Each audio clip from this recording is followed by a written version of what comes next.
quantitative research or other type of research, meta-analysis, SLR, that is there. We will today discuss what are different types of qualitative research, quantitative research we are doing in the research.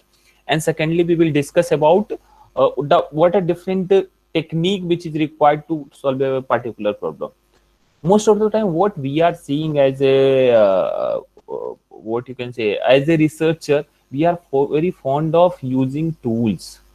So if I am knowing 10 tools, I want to use all the tools in my research or in my thesis or in my dissertation, whatever I am writing. So that is the only problem where uh, uh, uh, uh, we used to face problem, and that's the one issue by which most of the researcher are facing.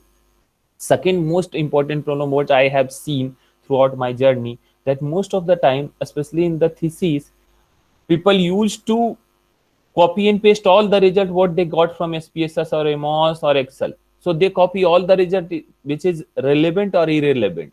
They don't know, and they don't mind that this is irrelevant, or means how to present the result, they don't know. So two problem I can identify in the quantitative quantitative research nowadays the researcher are facing, most of the PhD students are facing, that in a particular situation, what is the tool that you should use. Second, how to present the result after getting that analysis. So definitely in two sessions it's very difficult for me to let you know how you can run the analysis. Definitely that is not the part of this uh, what you can say short training program. I will let you know two things. In a particular situation, if you have certain problem, what type of tool is required to solve that particular problem, and after getting the result, how you can report the result. That is two important thing which you should know. So I have gone through different research paper and different dissertation. Most of the time two problem I have seen, and two, that is two crucial issue I will discuss later also. So most of the time people are using EFA. Why, I don't know. EFA has very limited what you can say scope, and limited at limited time or a specific time you are supposed to use EFA. But I have seen in most of the dissertation, irrespective of any of the situation, any of the condition, any of the research problem, they use EFA. That I don't know why. So first problem I will discuss that in this situation you are supposed to use EFA. Most of the people in all the dissertation what I am getting, most of the time I have seen that people use EFA. I don't know that why. Second, we Indians are very fascinated about new thing which is coming in. So SEM is in the demand. People used to get the publication using SEM. So I will use the SEM irrespective of whatever my problem is. So if I am able to solve my problem with simple regression, but I will run the SEM. Why, I don't know. So tools and techniques are not to show your ability or to show your knowledge. Tools are techniques, especially statistical tools and techniques, are to solve the basic business problem or whatever research problem you have. So today we will discuss that in a particular situation. In this class, I will let you know that in a particular situation, which type of tools and techniques are required, and you are supposed to use those tools and technique only. In next session, because I have two sessions on this, in next session I will take you through in survey based research, how you can do the research and how you can report the result. In mixed method research, how you can do the analysis and how you can report the result. And in experimental research, how you can do the analysis, sorry, how you can do the perform the analysis and how you can report the result. And last, I will explain you what is the moderation, mediation, and some complex modeling which is coming in. That will I will cover in the last. So this is the whole syllabus that I will take care in this 2 days STP. Now I will share my screen and I will come into the, if you have any question in between, you can ask, and I am sharing my screen to start the session.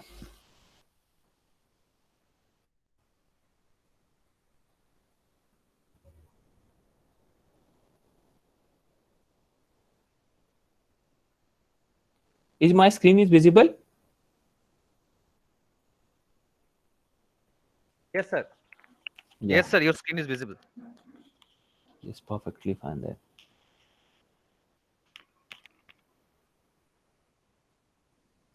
Hello. Yes, yes, yes. I will start the session now. So this is my topic today. My topic is today basic of quantitative research in the management. If you have any question, you can ask me, or either you can put into the chat box.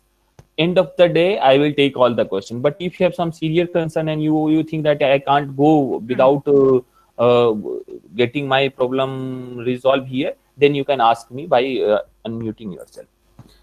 So this is the basics of quantitative research in the management. That is big question we all are facing. We are very fascinated about quantitative thing, very fascinated. Each and everyone want to learn data analytics. Each on one of us want to learn big data analytics. Each one of we want to learn SPSS, MOS, Stata, eViews, whatever different softwares are there. We are fascinated about it. There is no wrong and harm in that. If you have some good knowledge of any software, that's very perfectly fine. So if I am giving one example, I am very good in the cricket, so I know how to play the cricket, but I can't go to the hockey stadium and the hockey match. I will say that I will play with my bat. That's not possible, and that's not valid. When you are doing that, that's against the rule. That's irrelevant. So you are not supposed to do that. I am hockey player, and I will say that I will play cricket with my hockey stick. Allow me for that. So that's not possible. So that is the only problem. But what researchers are facing, if I am knowing certain tool, and I will give you some of the my example in my paper. Some of the paper I have used simple analysis, 5 independent variable, 1 dependent variable. I use regression and paper got published. So it does not matter that if you will use moderation mediation, then only paper get published.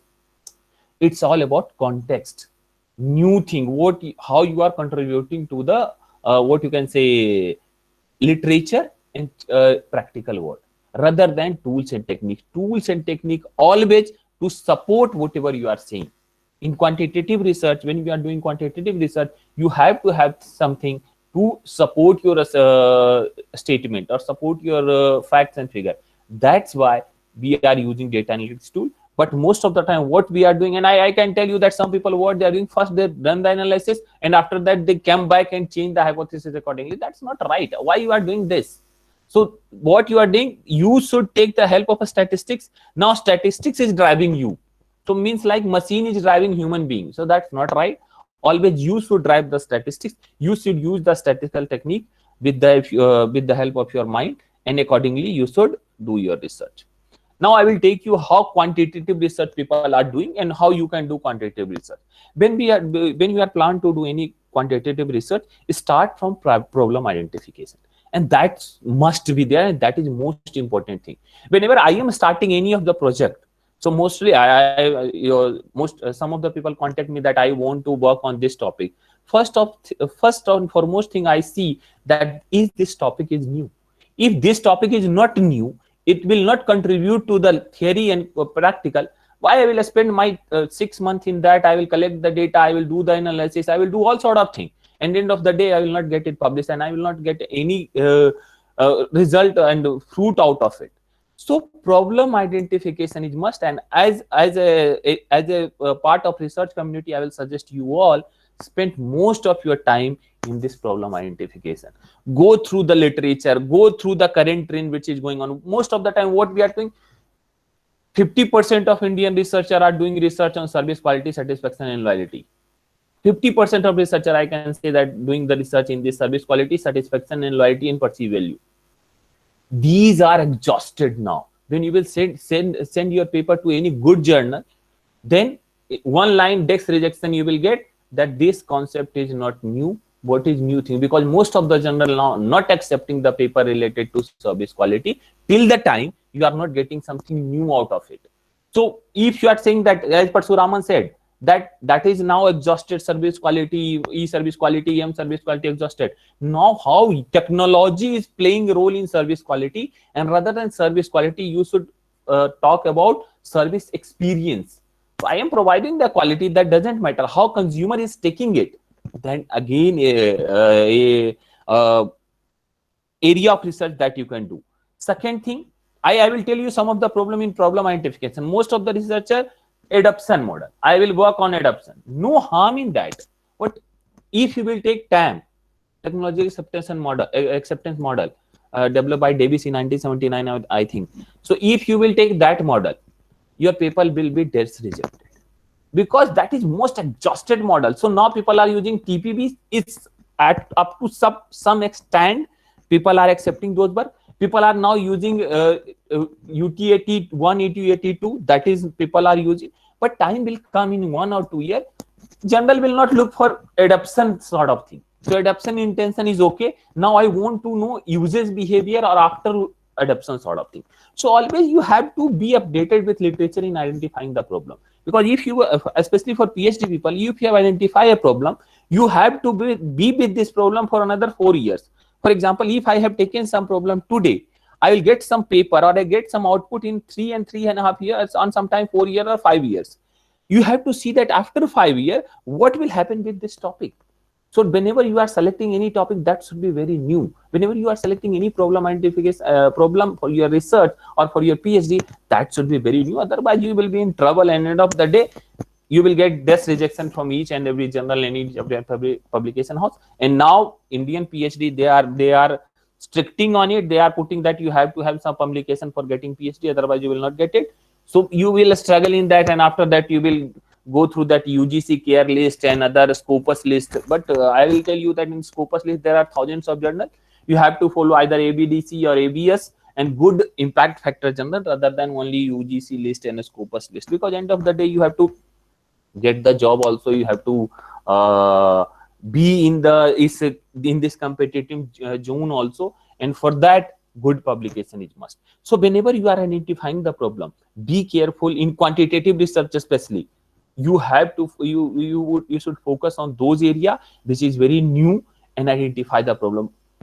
Analysis, it will take hardly 1 to 2 months or 3 months to get the data analyzed, but problem identification will take most of the time, spend most of the time in that.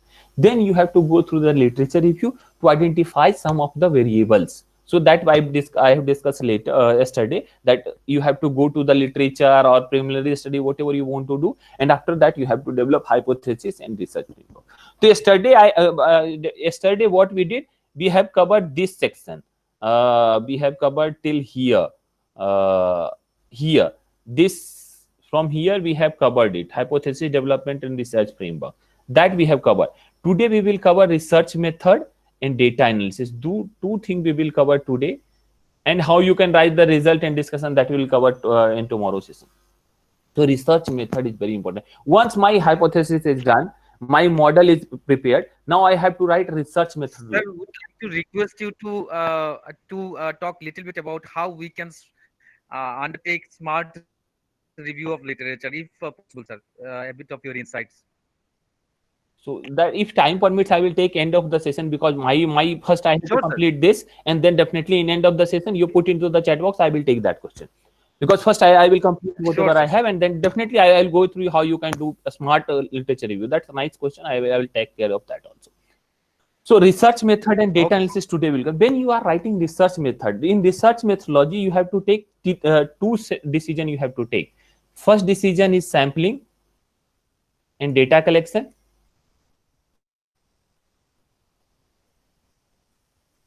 And second decision you have to take based on instrument development.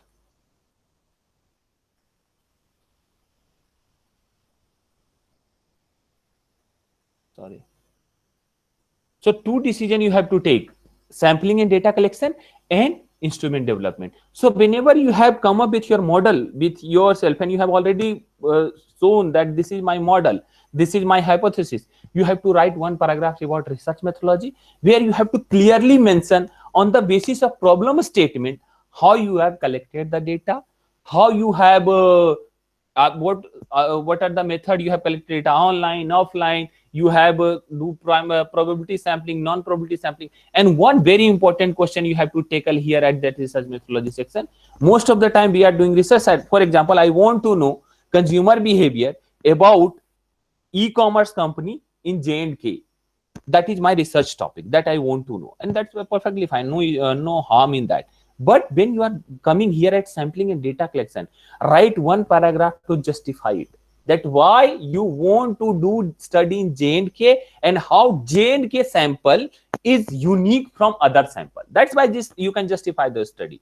I want to, what is great thing in J&K that I want to do this study. If I want to know the consumer behavior in India, so you have to justify it, that why you want to do this study in India and why you have collected sample from India only. So that's always important. Always write this. For example, I want to know mobile banking adoption usage behavior in India. So I have to justify that in India, smartphone penetration is very high, internet penetration is very high, 94% people are using mobile internet, and banking, because of Jan Dhan scheme, people have opened their account. So they have both banking and mobile with them, but still they are not using mobile payment and mobile wallet. But numbers are very high, which is having access to mobile banking. That's why I want to do this study in India. So you have to justify your sample, that I have, because always generality issue will be there, that I have collected the data from JNK, I have collected data from India, how it will be applicable to rest of the world. So you have to justify it. So at sampling and data collection, first you have to justify why you have to collect sample from this a particular zone. After that, what you have to write, how you have collected the data, online, offline, visited by different city, or probability method, non-probability method, systematic sampling, or random sampling, whatever sampling method you have used, you have to write that. Systematic, random, area, or there is multi-level probability sampling. So there are different sampling method you are taking. Then you can say that I use non-probability, either it's quota or convenience sampling or snowball sampling or referral sampling. Whatever sampling method you have used, you have to write those methods, how you have collected the sample, then how you have collected the data, that you have to write, that I have collected data from this and this much, I have approached to this many population, I have got this the response rate. And I know most of the people are knowing this thing, how you can write this data collection. So you have to write that I have talked to 100,000, approached to 1,000 people, and I got the response of 800 people. So my response rate is 80%. And after eliminating irrelevant and incomplete response, 500 data sets I have used for particular analysis. That you have to write here. Then second part is very much important, instrument development.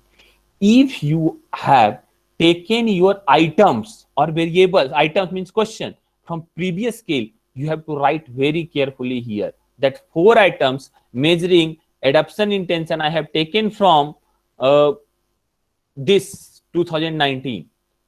5 items measuring interactivity I have taken of Shankar et al. From 2020. So whatever scales you have taken, you have to write that how many items you have taken. Either you can write here, or you can write in the appendix with the question and the variables and source of the variables from where you have taken. So you have to discuss this in research methodology.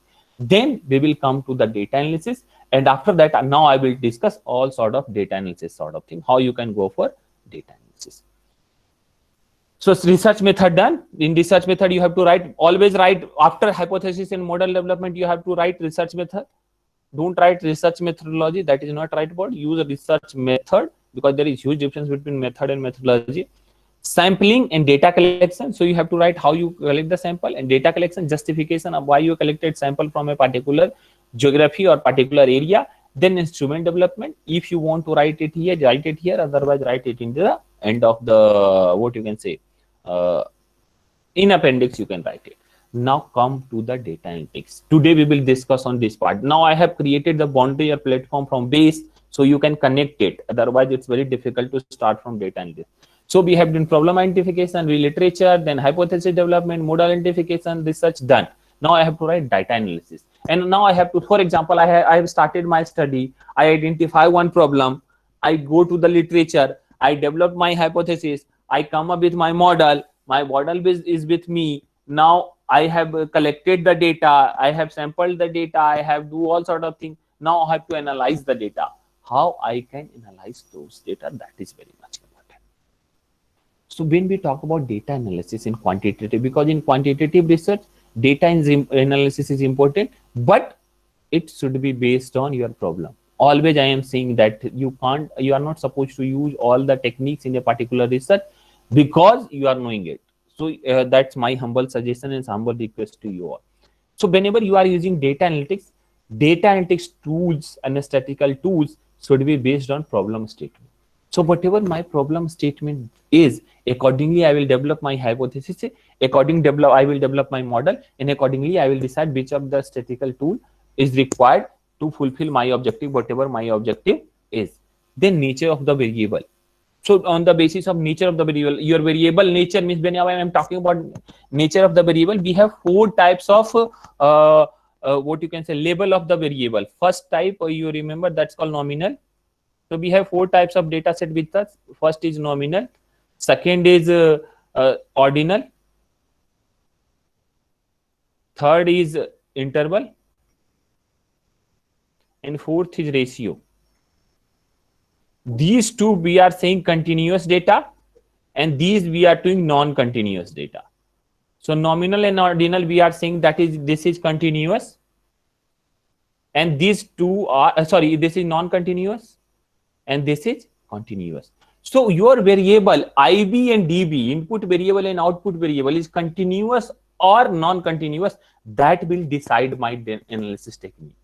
No, I can't take a decision by my own. I have to take my IB and DB. What is the nature of IB? What is the nature of DB? When I'm taking IB means input variable, DB means dependent variable, or independent variable, dependent variable. So you have to identify first nature of your independent variable and dependent variable, and accordingly you have to decide that you will use whatever technique you want to use. You can use data type and size.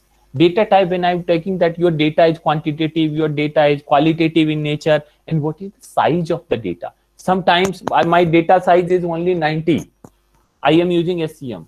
Wrong. And if you are using SCM, covariance based SCM, MOS based SCM, you will not get model fit. Again, one problem. So size of the data, if you have data size more than 30, you will use Z test. If your data size is less than 30, I will use T test for mean comparison. So that there are certain techniques. Some of the tools have data limitation, sample size limitation. So you have to think also that what is my sample size, and accordingly you have to take the decision that how I can use the different technique and tool in that scenario. So first decision, problem statement, nature of the variable, and data type and size. Now next important question is called parametric versus non-parametric. Most of the researcher, I know that after doing PhD, when you are writing paper for the journal, you are not worrying about parametric and non-parametric because you have clear-cut idea. Most of the time we are using parametric test, but some of cases we are using non-parametric test too. Anyone can tell me what is parameter? What is parameter? What is difference of parameter? And what is difference of what do you mean by statistics and parameter? Anyone can tell me, please? What is difference? Sir, Yeah. parameter is the characteristics of the population, and statistics is the characteristics of the sample. Perfectly fine. This is the only definition that I want to listen. That is perfect definition, that parameter is the characteristics of the population and statistics is the characteristics of the sample. So be with me, when you are predicting the nature of the population with the help of sample, I am repeating it, when you are predicting some characteristics of the population with some sample, then you are using parametric test. But when you are not predicting population characteristics, you are just playing with sample only, then you are using non-parametric test. Again, I am saying that in which situation you should use parametric and non-parametric. Very easy. If anyone can tell me what central limit theorem is? What is central limit theorem? Anyone have any idea about central limit theorem? CLT?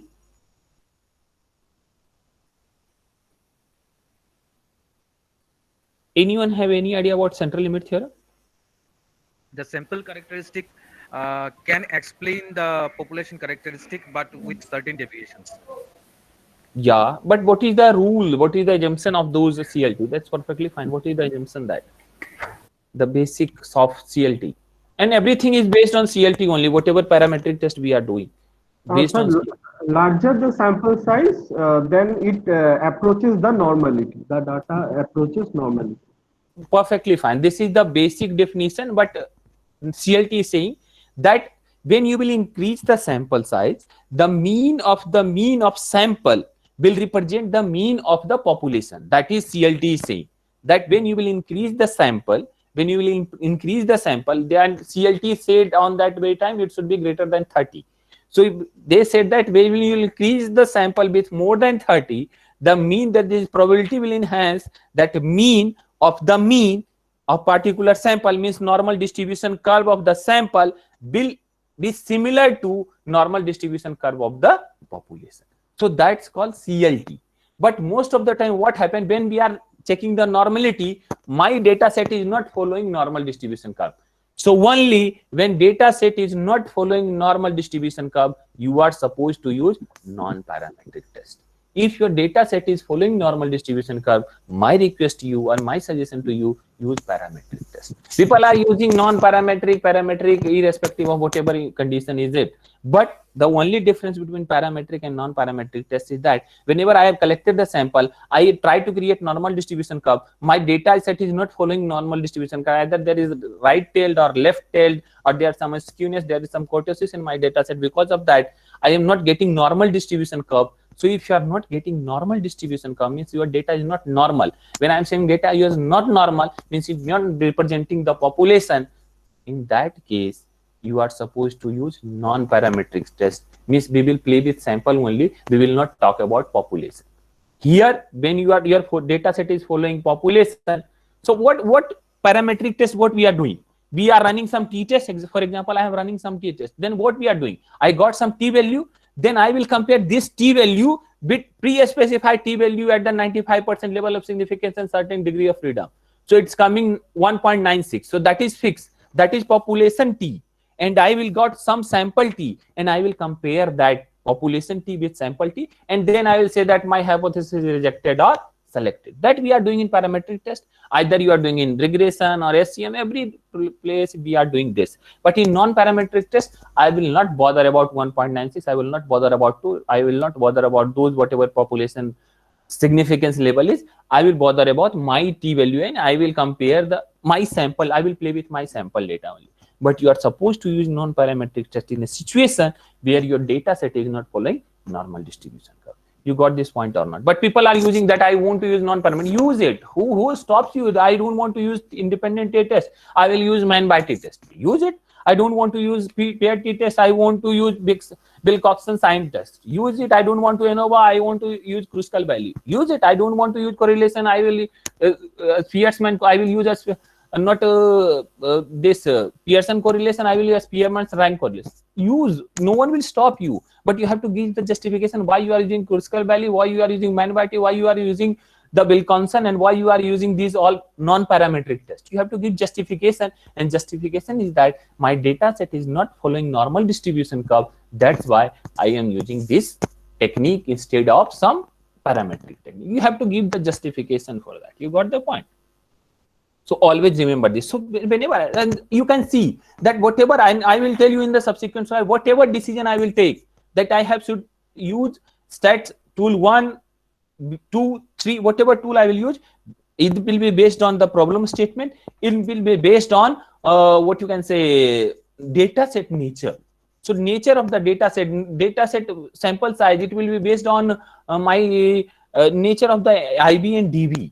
So I can't decide by my own that I will use this technique. If you are using any of the technique, that should be based on your problem identification, your data set nature, your variable nature, and your sample size. But problem is that no one will stop you if you are using wrong technique. No one will stop you. No one will stop you. You use it. End of the day, examiner will come up and say that why you have done this. Again, rerun this. So most of the time people are facing this problem. So be aware of this. When you are getting, now I will tell you the process now how we are doing the data analysis. Whenever you are getting the data, first thing you have to do is called data cleaning. And I will discuss most of the things with primary. I will discuss some of the example of finance and operation too, but most of the time I will discuss about primary data collection.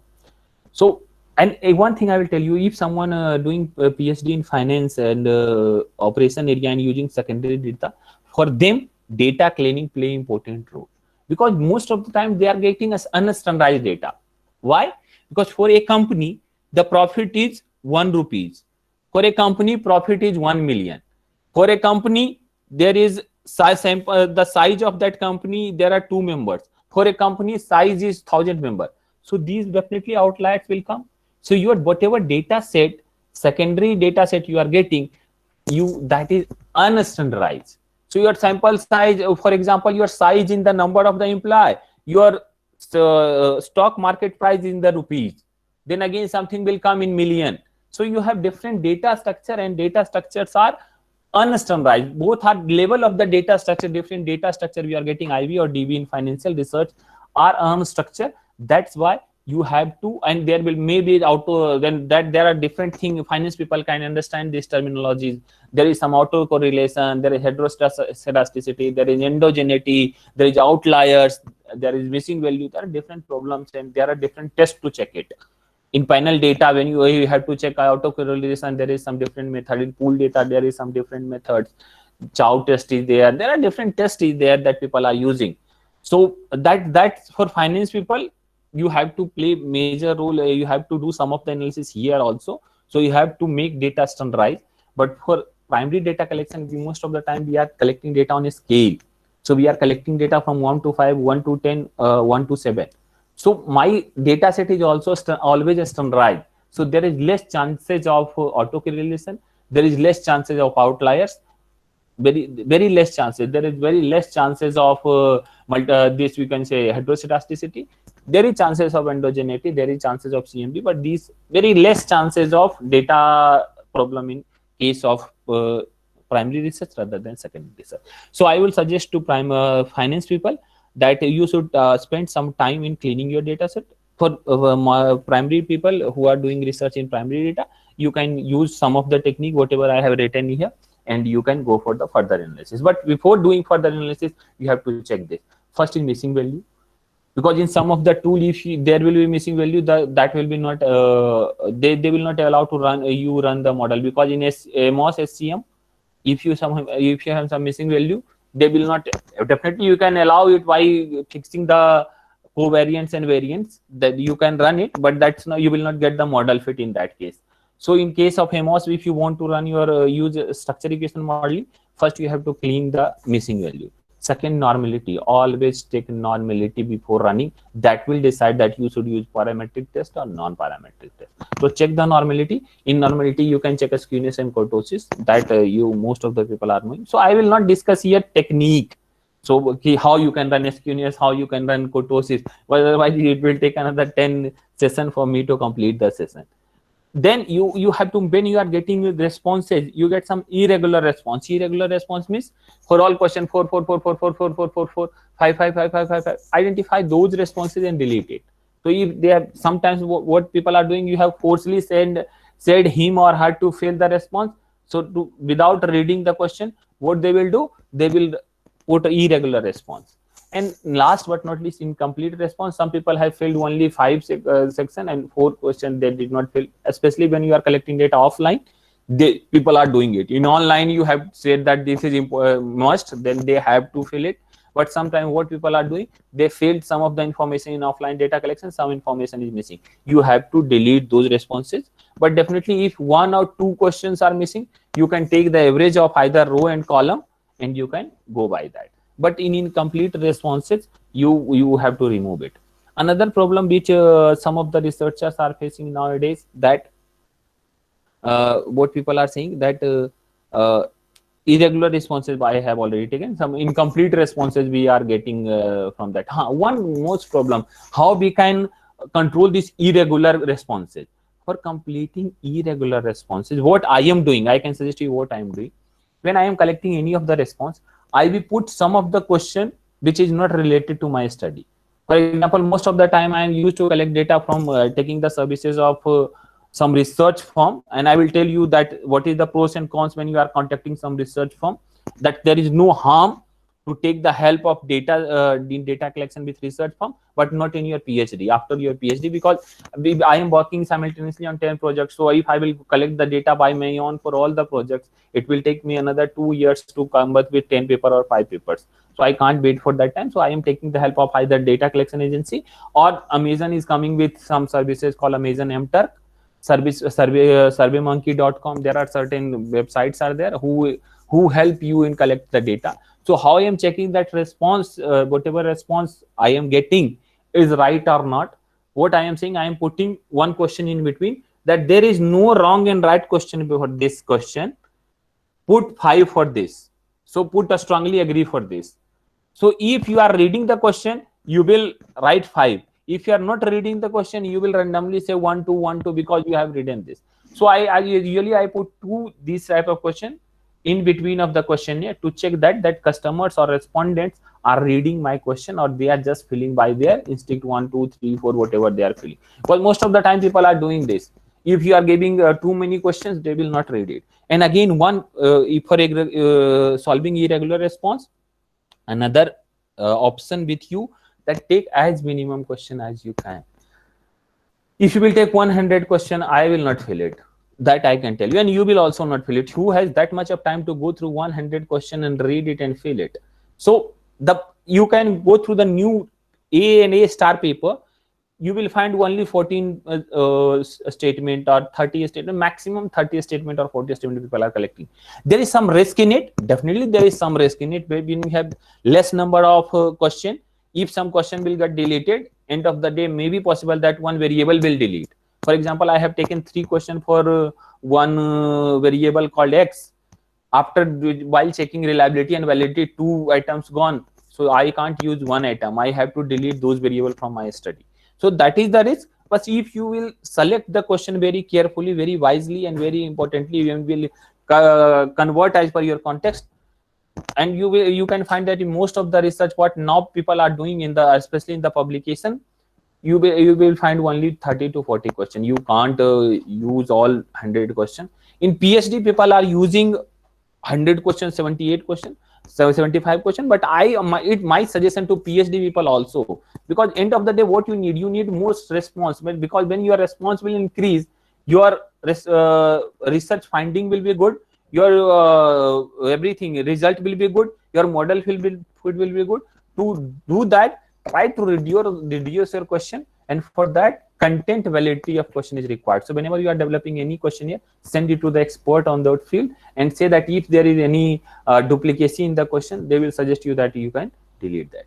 So that's that there. And always people are saying that I am using the scale of a particular person, and that scale there are 10 questions, so I have to use 10 questions. So for each and every scale, whatever scale we are using in management research, there are some shorter version of that scale is available. So try to take that shorter version, because in starting people have to come up with 20 items for measuring a particular variable, but down the line people worked on it and try to reduce those what you can say items, and they are getting some lesser items. So you can work on that also. So that is the two method to enhance the sample size and reduce the irregular responses.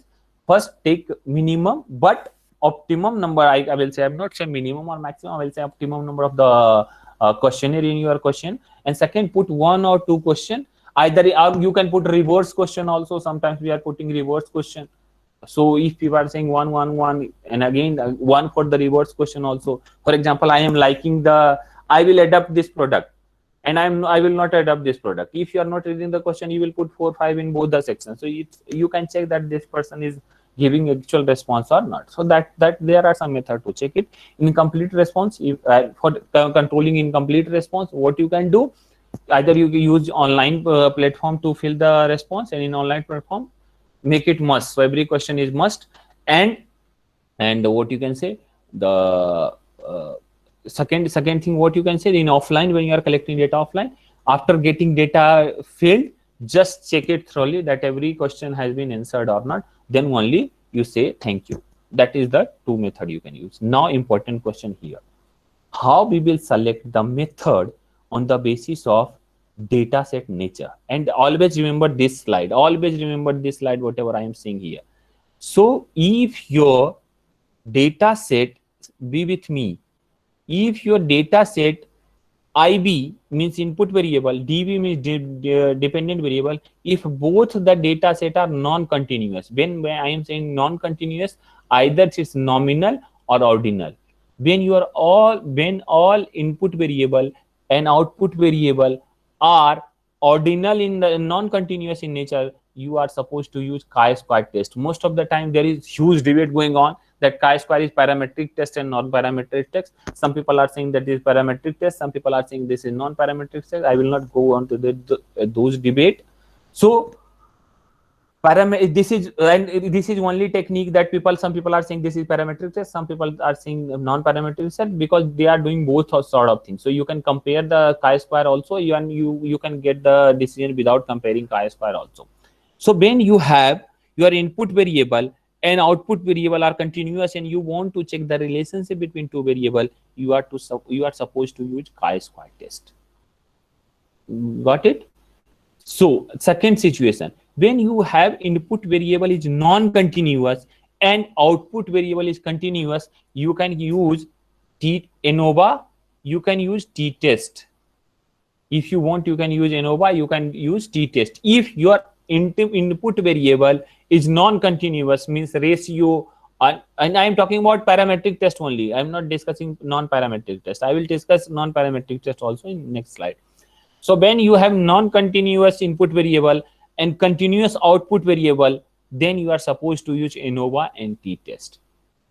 When you have both the continuous IB, or it could be continuous and non-continuous, it could be possible that it could be non-continuous also in some of the cases, but mostly it should be continuous, and if it's not continuous, you have to make it continuous. So when you have input variable and output variable, both are continuous. When I am saying continuous, either it's interval or ratio, you should use regression, multiple regression, structure equation modeling.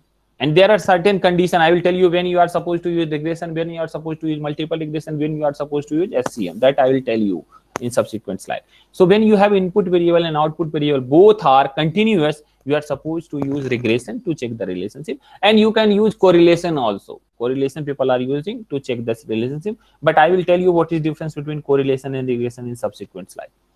Then situation may come when you have input variable as a continuous and output variable is ratio or ordinal or nominal.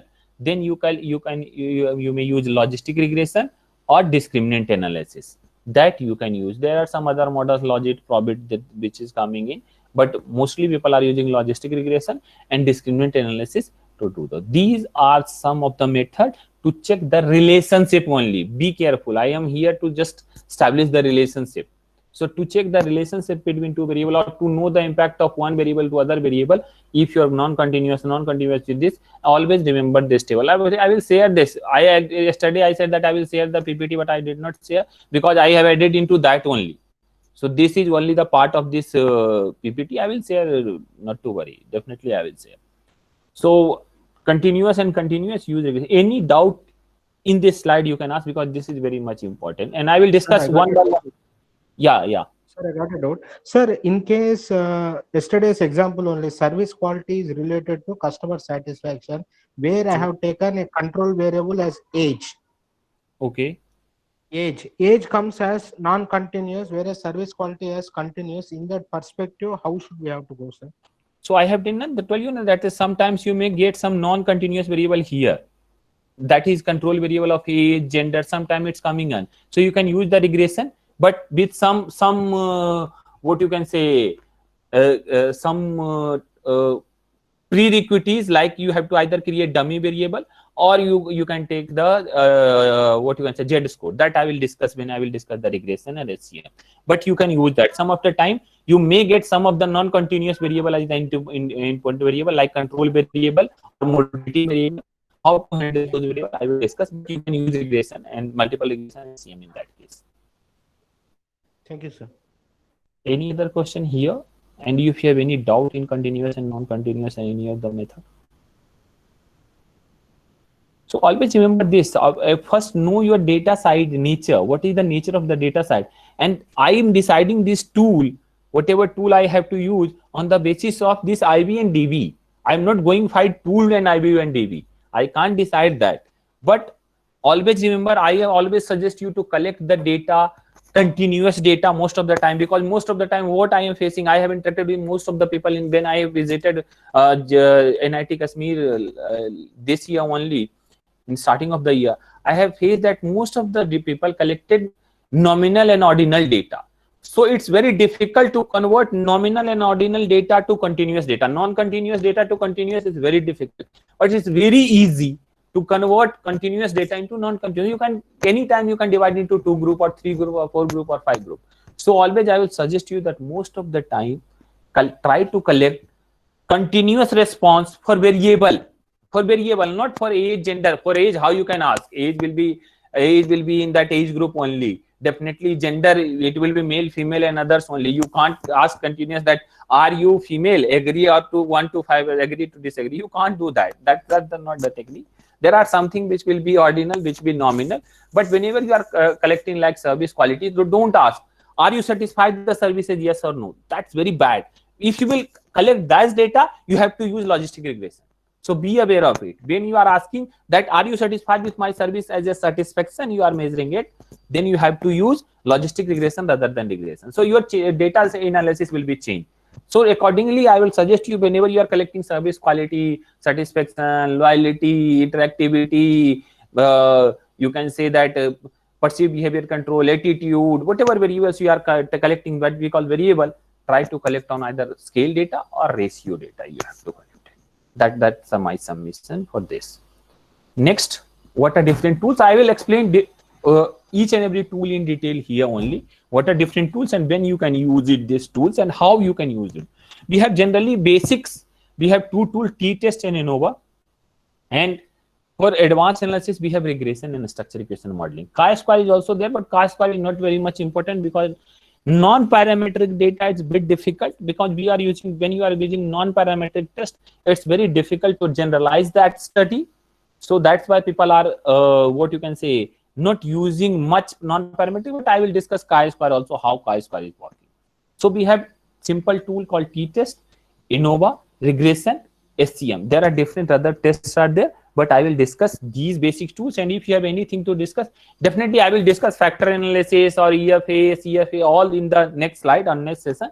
Here I will take some basics and then I will take to the, so I am here to just establish the relationship between two variables. So first I will let you know where you can use t-test, where you can use ANOVA, where you can use regression, where you can use SCM. So I will take this session from here. Now t-test. There are three types of t-test: simple t-test, independent sample t-test, and pair sample test. Where you have to use t-test. First I will tell what is t-test is saying. Be remember I write somewhere that t-test is test. T-test is the test to examine the, or to examine or to compare, rather than examine, compare the mean of two sample or mean of sample and population. Be with me. T-test is a method to compare the sample of, compare the mean of two sample or mean of sample and population. So when you have to compare the mean of two sample, and when either you have to compare the mean of a particular sample with population, then you are supposed to use t-test. I will give you a simple example and then you will understand. So for example, I want to know that whatever I'm working in 5 branches. I have branch 1, branch 2, branch 3, branch 4, branch 5, and total sales of a particular 5 branch is something I will get in 1 month. So I will get in 1 month total sale is 200, other month is 300, another month is 400, like that. I want to know that this target, whatever which branch is achieving, is equal to 200 or not. So I have a predetermined sample mean and I am comparing with this, then we have to use t-test. Or when you have to compare the performance of two branch A, branch B, which branch is doing good, then we have to use t-test. So when you have to compare the performance of two sample, or when you have to compare the performance of sample with population or predetermined mean, then we are using t-test. Now when you are using simple t-test we are using to compare the sample mean with population mean. For example, my sample, I want to know, I am taking one class here, 50 students are there, for example. I want to know that total CGP or marks class is getting is equal to 80% or not. So my null hypothesis will be this is equal to 80% and this is not equal to 80%. That will be my alternate hypothesis. So my H1 will be it's not equal to, and H0 will be is equal to 80%. when you are putting in this situation, when you are running t-test ANOVA, there is a big confusion that what I should put as a null hypothesis, what I should put as a alternate hypothesis. Whatever your objective, you can put you like that only, but most of the time what we are doing, we are putting in any of the thing which you can go further, use as alternate hypothesis. That is the simple rule. When in any of the things, when you can do further analysis, you should use as alternate hypothesis. For example, if X bar class mean score is greater than 80%, what you will do? 80% means is equal to 80%. What I want to check that it's equal to 80% on, that is my objective. I want to check that the class performance is equal to 80% or not. That is my objective. And if it's not equal, we have further analysis that is greater than or less than. So in that case, you can use is equal to always as alternate hypothesis and null hypothesis, and not equal to, because we want to know always it's equal to not. What I want to know, that class performance is equal to 80% or not. So always not word is coming whenever I am doing any sort of analysis. That's why when you are using sample test, one sample simple t-test, then your null hypothesis will be X bar is greater than 80% and alternate hypothesis is not greater than 80%. And you have to use sample t-test. So in simple t-test we are using when you have to compare the mean of a particular sample, your sample, with your population. For example, I have the collected data for Indian user related to mobile banking. How many people out of sample, how many people are using mobile banking? Now I want to compare that this my mobile banking user are equal to 60% which is of India or not. In that case, I have to use simple t-test. That is, and that's very less people are using this simple test analysis. But whenever you have to compare your sample mean with a predetermined mean, for your examiner asks that I want to know how many percentage of people in your sample, or your percentage of people, 50% people on your sample are using this mobile banking or not. In that case, you have to use it. That's called simple t-test, where you have to compare the mean of sample with the mean of predetermined population or population. Second, independent sample t-test. Independent sample t-test, when you have to compare the mean of two different sample. For example, I have collected the data online and I have the collected data offline. So 200 response I got offline, 200 response or 300 response I got online. Now I want to check, is there any difference between online responses and offline responses? In that case, I have to use independent sample t-test. Means we are comparing the mean of two sample. So I have collected data early, because when we are collecting the data for the research or anything, we have one problem is coming in that early response and late response. So I want to compare the response, early response and late response. For that, we can use, so my independent variable is early response and late response, and my dependent variable is response by what I am getting. So we are using t-test definitely for that, and my alternate hypothesis, null hypothesis in this case will be x1 is equal to x2 and h1 such that x1 is not equal to x2. That will be my alternate and null hypothesis. For example, I have collected the data.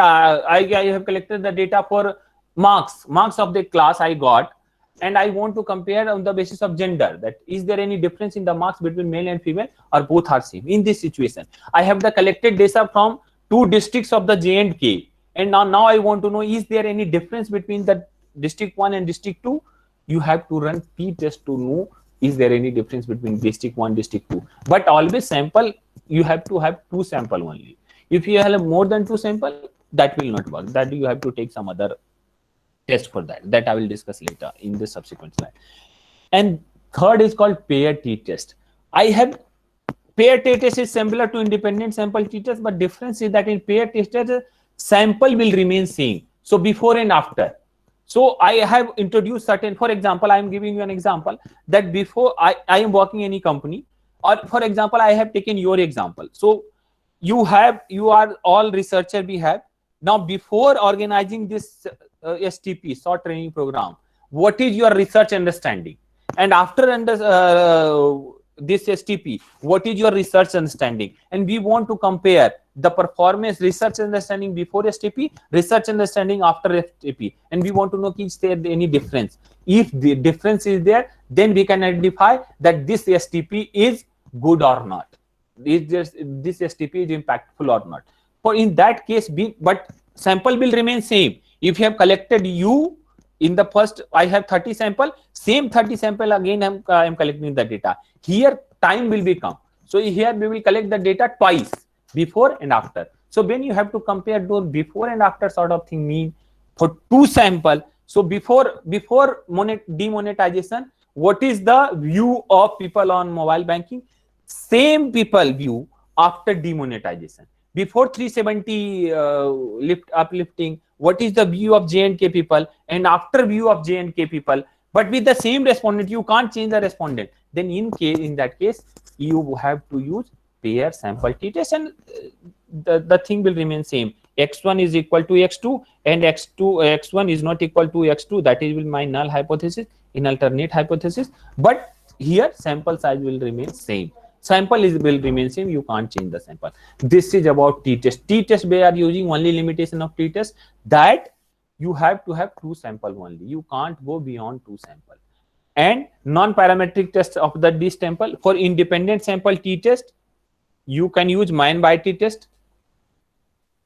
That is for that min by t-test is there for what you can say alternate of this non-parametric, and for pair sample t-test we have what we have Wilkinson t-test, Wilcoxon signed rank t-test, signed rank test.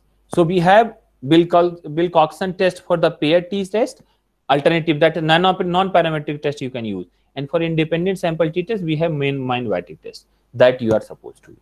So when we will use this, when I will see that my sample is not following normal distribution curve, I will use, instead of independent sample, I will use min by t-test, and if instead of paired sample t-test, we will Wilcoxon rank sign test. So that's the method you have to do. So when you have to use pair sample, when you have to use simple t-test, when you have to use pair sample t-test, again coming from the situation, rather than whenever I will use t-test when my independent is non-continuous, dependent in continuous. In that situation, there are three types of t-test. We have to understand in which situation I have to use simple t-test, which situation independent sample t-test, which sample paired sample t-test. That you should understand. Now, situation will come when you have more than two groups. Quite possible that I want to compare the performance of 5 districts of J&K. So you can't run t-test because t-test limitation, you have to have two groups only. So you have to compare 1 to 2, 1 to 3, 1 to 4, 1 to 5, then 2 to 3, 2 to 4, 2 to 5, 3 to 4, 3 to 5, and 4 to 5. This much of t-test you have to run to examine the performance of these 5 districts or compare the mean of these 5 districts. For that, we have a test called ANOVA, analysis of variance. Again, everything remains same. My input variable is non-continuous and output variable is continuous. Can you go here now? Non-continuous and continuous. We are using ANOVA and t-test. So the situation is remains same, nature of the variable, but situation is changing. Now we have one-way ANOVA where we have more than 2 sample. So when we have more than 2 sample and you have to compare the performance, then you can use one-way ANOVA. And again, this will be remain same. Our H1, H0 such that X1 is equal to X2 is equal to X3, and H1 will be X1 is not equal to X2 is not equal to X3. For example, I want to know the purchase intention of any e-commerce product, how it affect by the income group. So we have 5 income group. Income group 1, 2, 3, 4, or low, middle, high. So we have 3 input variable, low, middle, high income group, and I want to know how it's affecting our purchase intention. So I can compare the performance of three groups. And when you have more than 3 groups and you have to compare the performance, you are supposed to use one-way ANOVA. So we are not, instead of using t-test, we are using f-test here. So rather than putting, because in t-test we are taking decision mean and standard deviation. Here we are taking on basically mean only. Here we are taking decision on the basis of a standard deviation.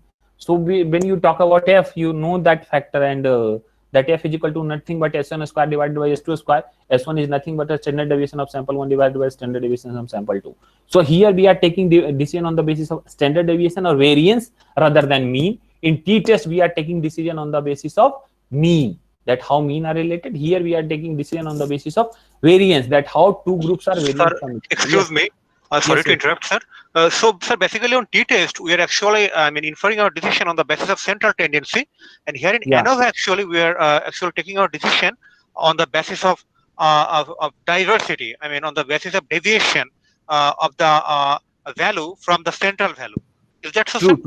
True. Thank you. So Thank here you very we are much. saying that how my data set is flatter and different between flatness between each other, how this data set is variant from each other. There is variance in the data set in normal distribution curve. There we are taking how it's varying from this central value, whatever central mean we are getting, how data set in two data set are varying between each other. So there we are taking on the basis of this mean. Here we are taking how two data set are vary between each other. For example, although two data set are similar at the point, but they are in distance, they are vary between each other. So we are taking on that way. So one way ANOVA you are supposed to use, always I will tell you every situation. T-test we will use when we have non-continuous input, continuous output. One sample t-test when we have to compare sample mean with population mean. Independent sample t-test between two sample. Pair t-test between two sample before and after, means samples will remain same.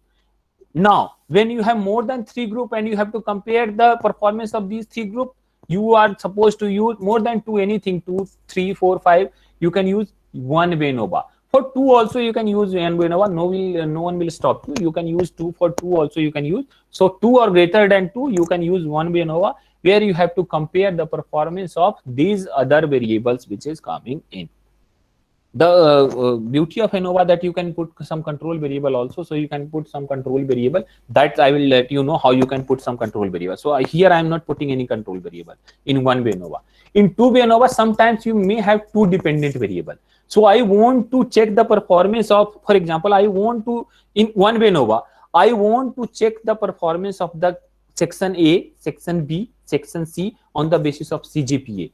I will run one way ANOVA. But when we have two dependent variable, I want to check the performance of class section A, section B, section C on the basis of CGPA and on the basis of attendance. So we have now two criteria of comparison. In that case, you have to use two way ANOVA. Again, things will remain same. X1, X2, X3 is this effect on this or not, and there we will take the interaction effect also. So taking together CGPA and attendance, is there any difference between section A, section B and section C or not? So when you have more than two dependent variable, two or more than two dependent variable, then I will use two way ANOVA. Here come with us, we will use ANOVA here, but now here what is changing, the size of dependence is go from 1 to 2, then I will use two way ANOVA. So everything will remain same, situation will remain same, but when you have two dependent variable, one way ANOVA will not handle it. We have to use two way ANOVA, where we have two. And how we will say that? I will get result for example, I am collecting data for CGPA. So CGPA, how it's affecting on the basis of CGPA, X1, X2, X3 are equal to or not. On the basis of attendance, X1, X2 and X3 are equal to not, or section A, section B. On the basis of CGPA into attendance, X1, X2 and X3 are equal to or not. So we will take the decision on the basis of CGPA, we will take the decision on the basis of attendance, and combining together how it's affecting. So when we have two dependent variable, then in case, for example, my dependent variable is purchase intention and loyalty, and my independent variable is the income group, high income group, low income group, and this income group, middle income group. Now I want to check the impact of income group on the purchase intention and loyalty simultaneously. So how I will do that? I will do that in this case only. So when you have two dependent variable, you can use it. Now, MANOVA. Again, when you have more than two dependent variable, you have to use multivariant ANOVA, where you can use more than two dependent variable. So if your dependent variable is more than two, you can use multiple ANOVA. So what is difference? In t-test, there are two sample. In ANOVA, there are more than two sample. Two group means two independent variable. When I am saying two group means two independent variable, more than two independent variable. And if you have many independent, so I am writing here, you can also write that. This is IB, this is DB. When you have many IB and one DB, use ANOVA. When you have many IB, more than two, when I am saying many, more than two, greater than two, I can say it, and two dependent variable, use two-way ANOVA. And when you have many input variable and many output variable, then you have to use MANOVA. So people are always asking me, should I go for MANOVA, sir? Should I go for ANOVA, sir? Why are you asking me? See your data set and let you decide that you have to use ANOVA, you have to use MANOVA, or you have to use two-way ANOVA. So this is a very much important. You should remember this thing: IB, DB, number of IB and DB, and accordingly you have to take the decision on the basis of number of IB, number of DB. So not to confuse. First, when you have, I am repeating, be with me. When you have continuous, independent variable is non-continuous, dependent variable is continuous, we will use t-test in ANOVA. T-test, what we will use? When you have two sample, then you will use two-test, means two independent variable you have. The maximum, you can either one or two, means less than two, then you can use t-test. So when you have to compare your sample with population, or two sample or two sample twice, then you can use t-test. So in simple t-test, you are comparing sample mean with population mean. In that independent sample t-test, you are comparing two sample A, sample B, and in case of this paired sample t-test, you are collecting data twice. Now situation has been changed. Everything remains same: non-continuous independent, continuous dependent. But now independent variables are many, more than two. Then you will use one-way ANOVA. When independent variables are many, dependents are two-way ANOVA. Independents are many, dependents are many, you have to use MANOVA. So this are sequence. You have to be in sequence to understand this. Now in COBA. So basically the dependent variable determines which test will be performed. Here in this case, but in independent variable is also decided. You have two independent variable and one dependent variable, then you can go for t-test also. You got the point? Yes. So it depends on the how many independent variable, how many dependent variable. Because in ANOVA we have different type of ANOVA. Na? ANOVA and t-test we will use when independent is non-continuous, dependent is continuous. But there are different type of t-test. When you can use different type of t-test. We have different type of ANOVA. When you can use different type of ANOVA. That we have to understand on the basis of number of IB and number of DB. So it's not very rocket science. It's very easy to understand. If your concept is clear, it will hardly take, because running analysis is not a rocket science. Go to the SPSS, go to the menu, go to analyze, go to the ANOVA, go to click, decide IB, decide DB, click output, you will get the output. That's not a rocket science. Rocket science, that where I should use ANOVA, where I should use MANOVA. And if you have that capacity, yeah, please. With the current permission, may I please? Yeah, please. Thank you very much. So for independent variable, there is actually many independent, yes, there is actually many independent variable, but only one dependent variable. Then I should go for ANOVA. Yes. Okay, there is many independent variable, but this time the dependent variable has increased from 1 to 2. Yeah. In that case, I should go for two-way ANOVA. And when there will be many independent variable and many dependent variable, then I should go for MANOVA. Yes. Okay, sir, what is for ANCOVA and MANCOVA? I will explain later. Sorry, it's a sequence. In sequence, I will explain everything. Okay. So now I will take what is ANCOVA. It is analysis of covariance. Everything remains same in ANCOVA. So there is ANCOVA, there is two-way ANCOVA, and there is MANCOVA. There are three. Again, COVA is there. Three: ANCOVA, two-way ANCOVA, and MANCOVA. No any difference. When you are taking some control variable. So for example, I want to take this something as control variable also. So when you are introducing some control variable, then ANOVA will become MANOVA. That's it. So if I am using ANOVA, when we have some independent variable, we have some dependent variable, we will use ANOVA. But if there is some control variable we are taking care of, then ANOVA will become ANCOVA.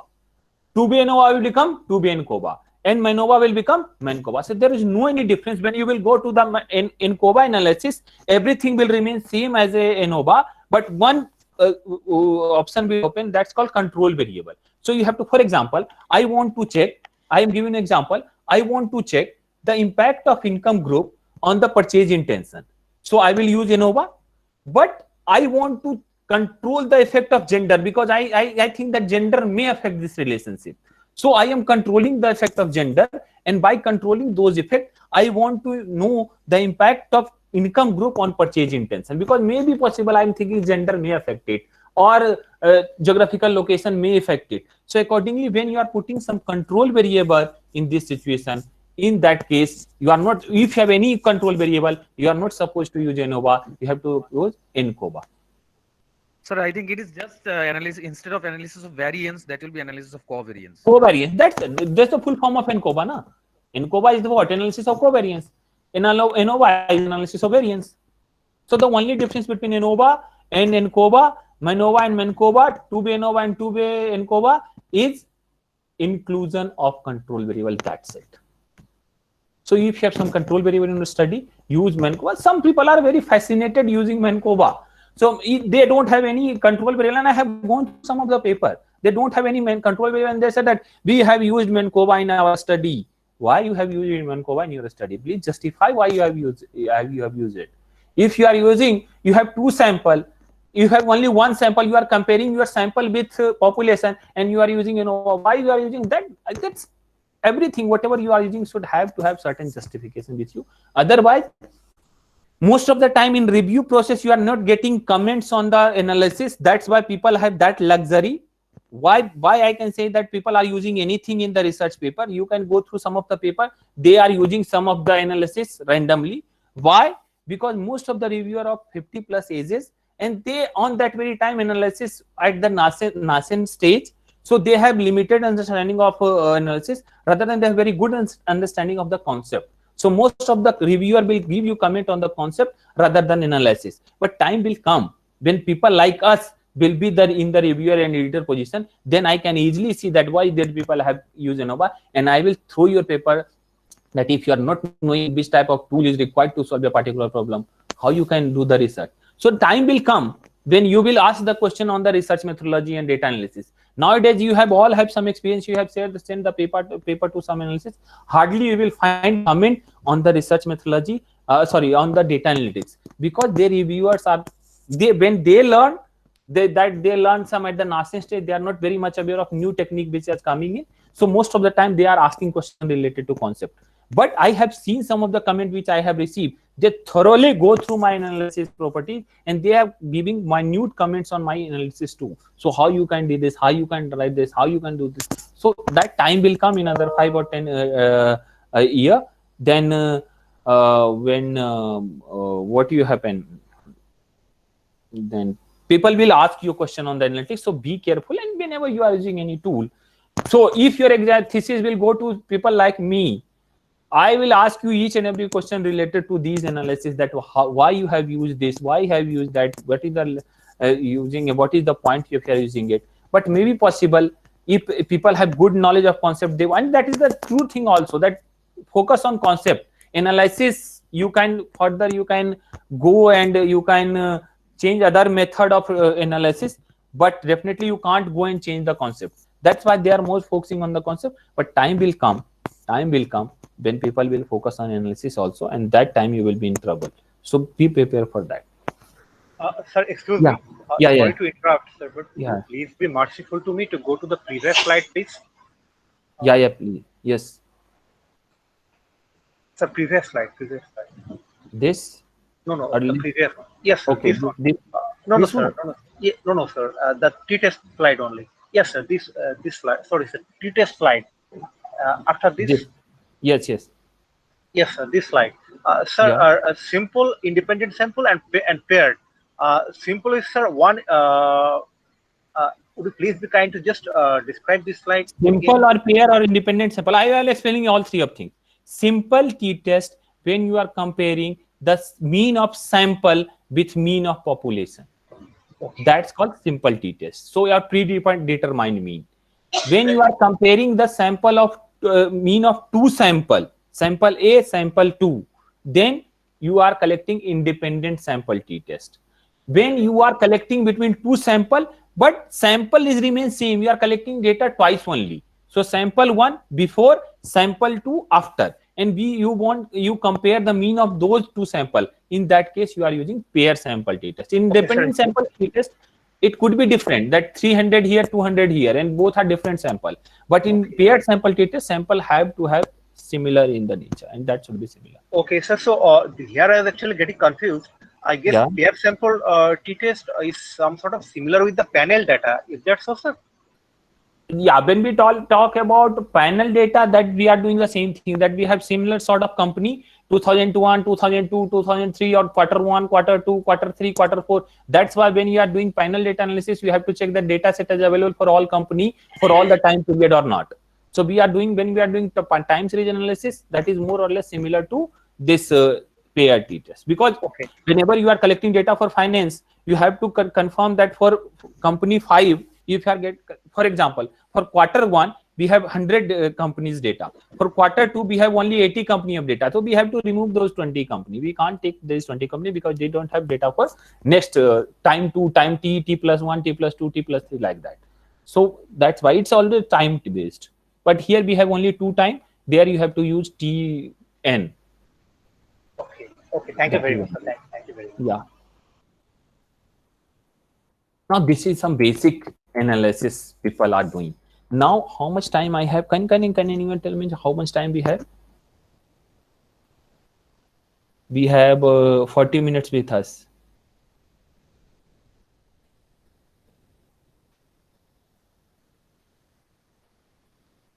So I will discuss basics of this, because in next class and next session I will discuss detail on it. I will take you through basic of this survey based, skill development and experimental, and then I will take Q&A today for 20 minutes and 15 to 20 minutes, because that is very much important, and then I will take you through for the next session. When we talk about quantitative research, as either you are doing thesis, either you are writing a research paper, you are doing anything, there are 3 types of research people are doing in quantitative research. One is survey based research, second scale development or mixed method research, and third experimental. So these are different types. Survey based research, what you have come up with one model, you collect the data, run the analysis, examine the hypothesis, and you say that that's fine, I got this result or not. That's you can say that survey based research. Scale development research, in first hand you don't have any variable, you do some qualitative analysis, you run EFA, you come up with certain items, reduce those items, you are coming with certain factor, you collect the data on those factor and come with one scale measurement scale which is valid to measure a particular construct or particular phenomena.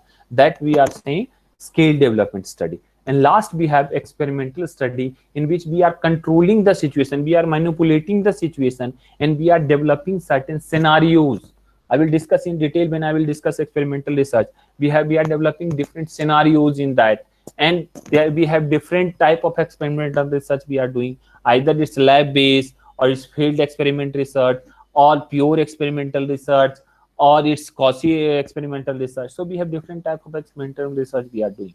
So these are 3 types of study, quantitative study people are doing in either their dissertation or in their what you can say thesis or research paper. So this is the 3 type of study we will discuss.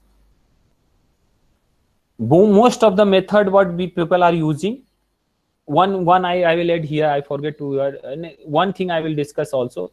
Some people are using correlation also, sorry. Correlation also. So correlation, EFA, CFA, and path analysis. Path analysis means nothing but regression. So people are using correlation, people are using EFA, people are using CFA, people are using path analysis or regression in survey based research, in a scale development research, in this experimental research. People are using in experimental research, some people are using ANOVA, some people are using ANCOVA, MANCOVA. That I will discuss later, that which are different technique which I can use in survey based research, in which are technique you can use in the experimental research. That is very much important. Now I will clear some of the myths related to analysis, then I will go to the paper. First myth is related to correlation and regression. That what I should use. When we talk about correlation, correlation is only telling the relationship between two variables. Most of the time relationship may is spurious. So on the basis of, most of the people, what they are doing, on the basis of correlation, they are proving their hypothesis. But I would suggest, don't prove your hypothesis on the basis of correlation, because correlation is only saying the direction of two variable, that they are, how they are related, not direction, the, what you can say, that relationship between two variable. Be with me, I am saying that height and age positively correlated. It's vary between 1 to 0. Either height, wherever height will increase, our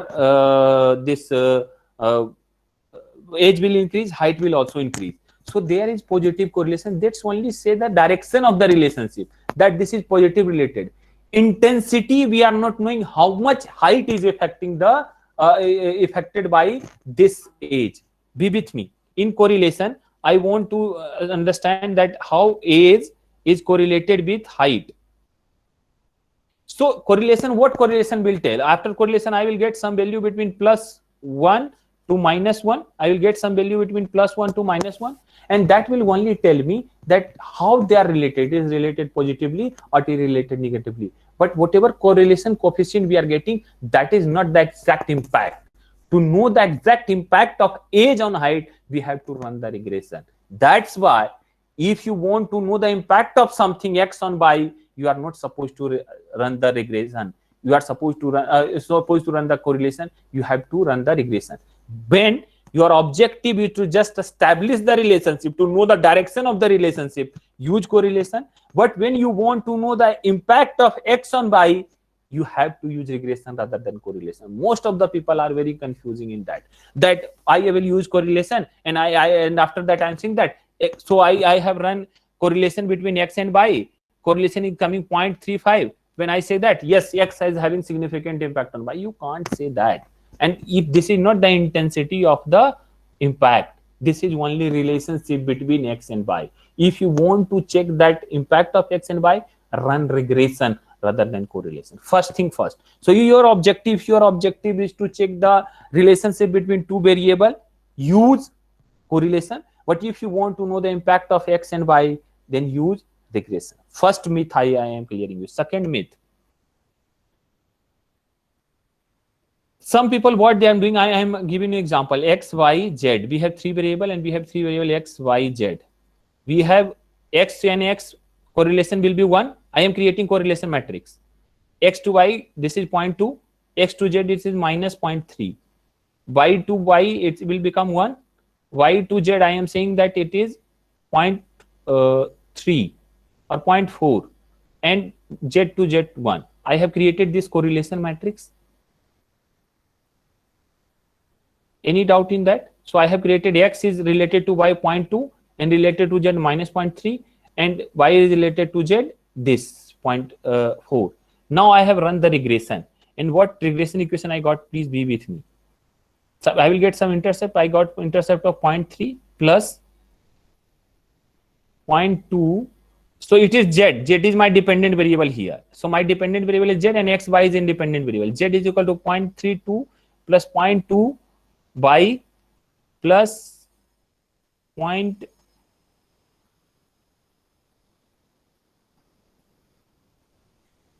I have to put minus here. So this is minus. So I am putting once again. Otherwise you will get confused. I will erase it and I will come with again. So I will create another correlation matrix, and I will tell that where students are confusing and where they are doing some mistakes in that. So I will create some correlation matrix, and then I will run the regression result, and then I will let you know that how people are confusing themselves.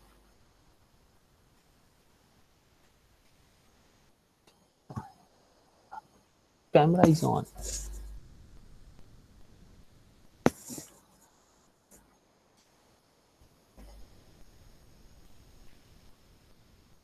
So what people are doing, and I will tell you that.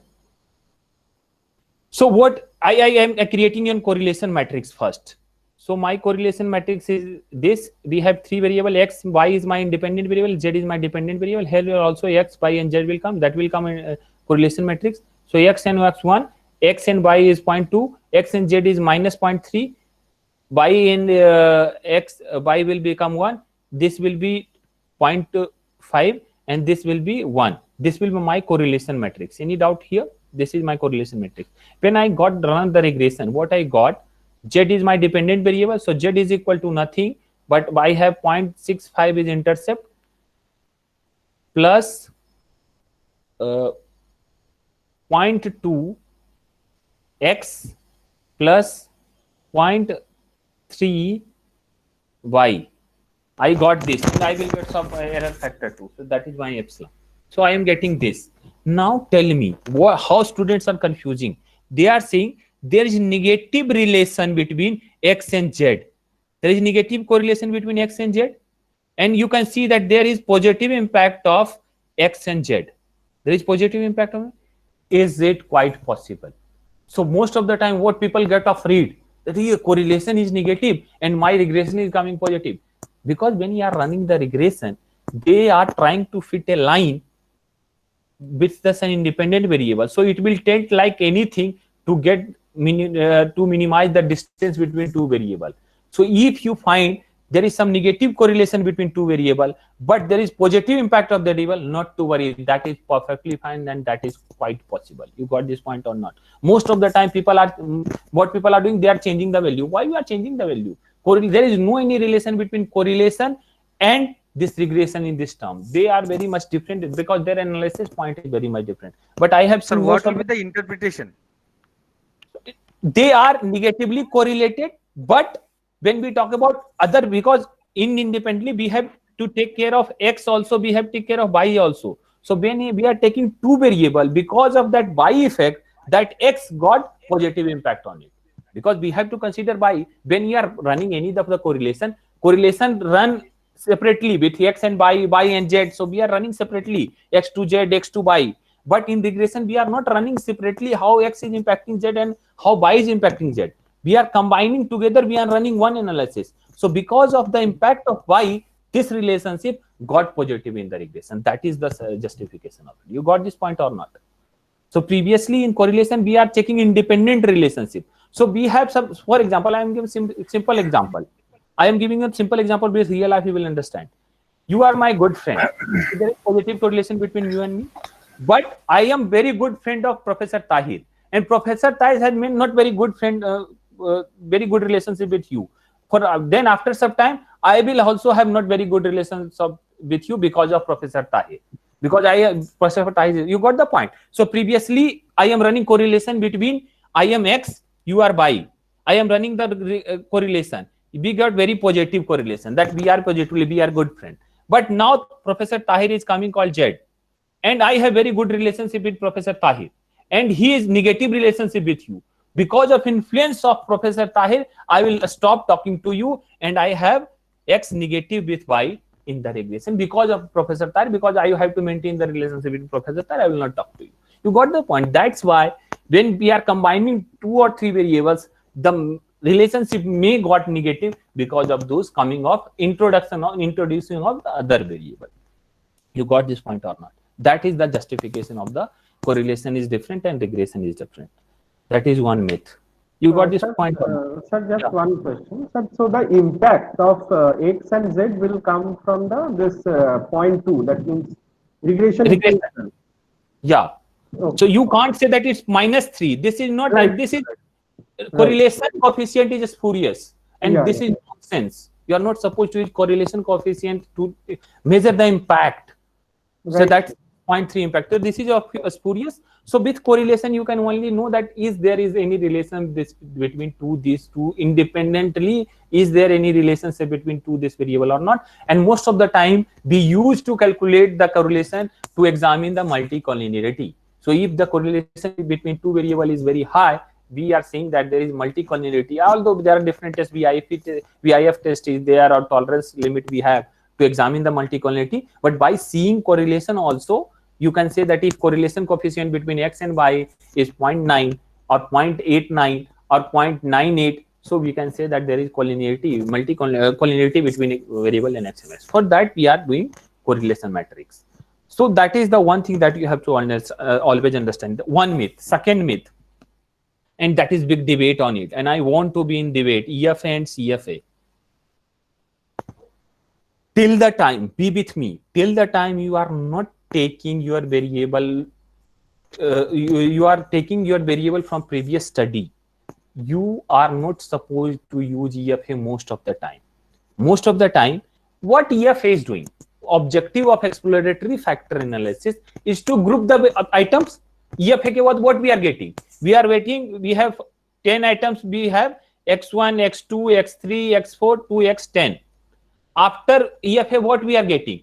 That we have variable 1 in which x1 to x4, variable 2, x5 to x8, and variable 3, x9 and x10. That we are getting variable 1, variable 2, variable 3, which is coming. So EFA is grouping variable. Now be with me. I have taken these 4 variables from literature and they have already grouped into the particular variable. So why you are again grouping it? There is no point you grouping it because you have already grouped it. Check the reliability and validity of this question rather than grouping it. Because it's like I have select the people, I have select a team from Mumbai Indians, and now again I want to check that they belong to Mumbai Indians or not. So why you are doing this twice?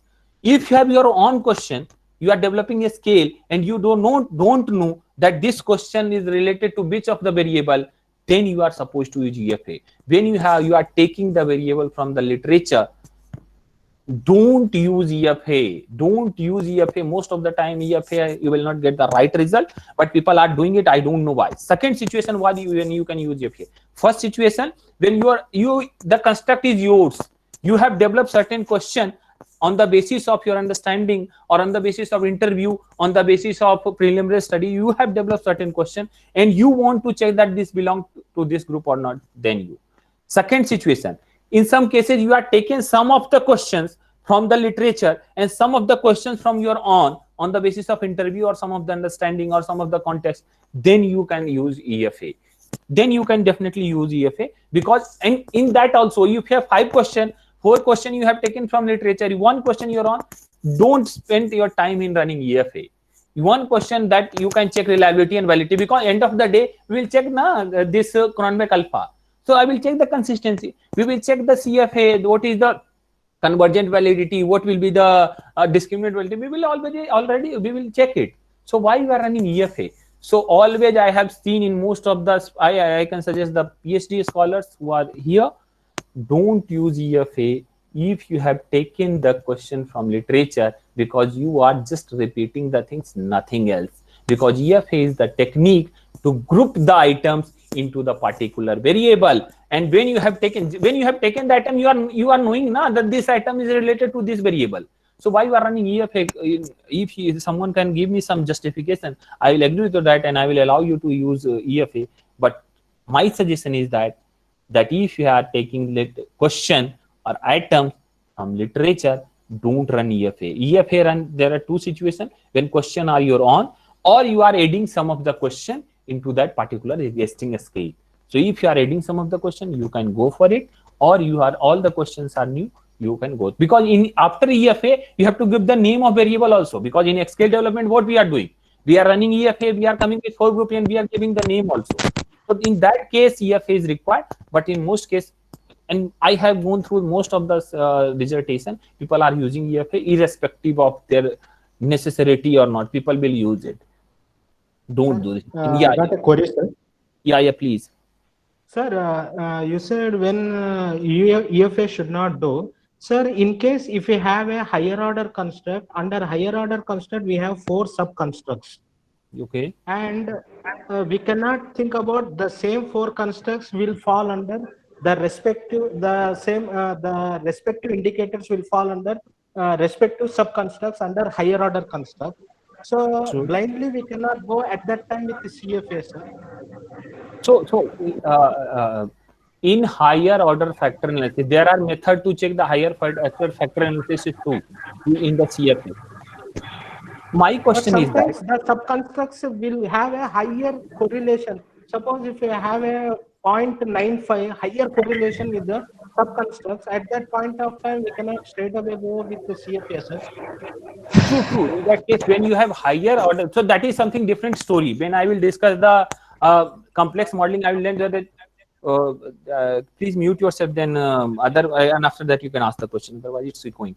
Yeah, thank you. So what happened in higher order modeling? There are different type of things will come. We have reflective construct. We have formative construct.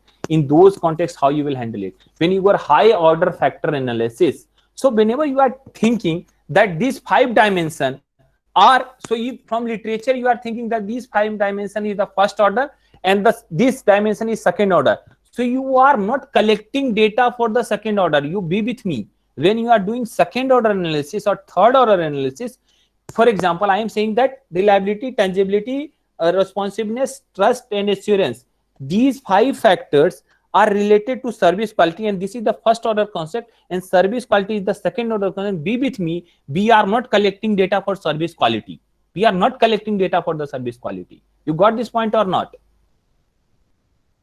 So in that case, you have to check that these all 20 variables we are taking are similar in coming into the one group or not. Then I can go for higher order factor analysis. But I will suggest you most of the time go through by literature. If literature is saying that it could be higher order factor analysis, you should use a higher factor analysis. But if you won't go through this analysis, definitely in that sense, you run all the 5 factors and you have to justify that all 5 factors, all items are coming under one group.